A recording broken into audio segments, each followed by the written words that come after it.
మీ Rukmini YouTube channel Hari ఓం అండి అందరికీ. ఈ వీడియోలో మనం శ్రీ సూక్తంలోని 3, 4 యొక్క శ్లోకాల యొక్క అర్థాలు తెలుసుకుందామండి. అశ్వపూర్వాం రథమధ్యం హస్తినాథ ప్రబోధిని శ్రియం దేవీముపహ్యయే శ్రీర్మా దేవి జుషతాం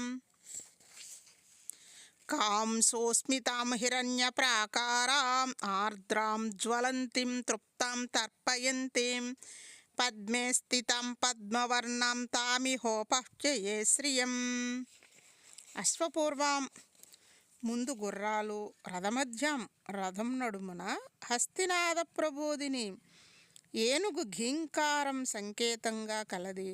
శ్రియం దేవి శ్రీదేవిని ఉపహ్యయే ఆహ్వానిస్తున్నాను.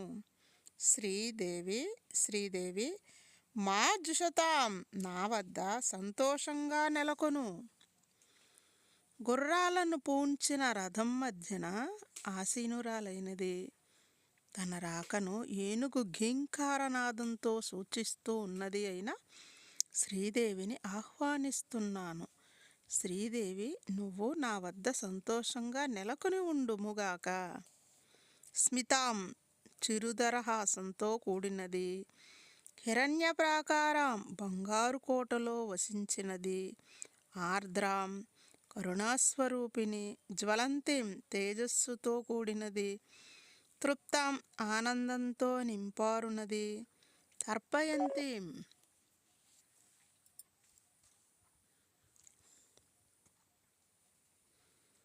ఆనందాన్ని ప్రసాదించున్నది. పద్మే పద్మంలో స్థితాం ఆసీనురాలైనది. పద్మవర్ణం పద్మం వంటి రంగు గలది. కాం ఎవరో తాం శ్రియం ఆ శ్రీదేవిని ఇహ ఇక్కడ ఉపహ్యయే ప్రార్థిస్తున్నాను. చిరుదరహాసంతో కూడినది. బంగారు కోటలో వసించినది. కరుణాస్వరూపిణి, తేజస్వరూపిణి, ఆనందస్వరూపిణి, ఆనందం ప్రసాదించినది. పద్మంలో ఆసీనురాలైనది. పద్మం వంటి ఛాయ కలిది అయిన ఆ శ్రీదేవిని ఇక్కడ సాక్షాత్కరింపమని ప్రార్థిస్తున్నాను. అందరూ ఈ వీడియోని వినండి, లైక్ చేయండి, షేర్ చేయండి, సబ్స్క్రైబ్ చేయండి. హరి ఓం అండి అందరికీ.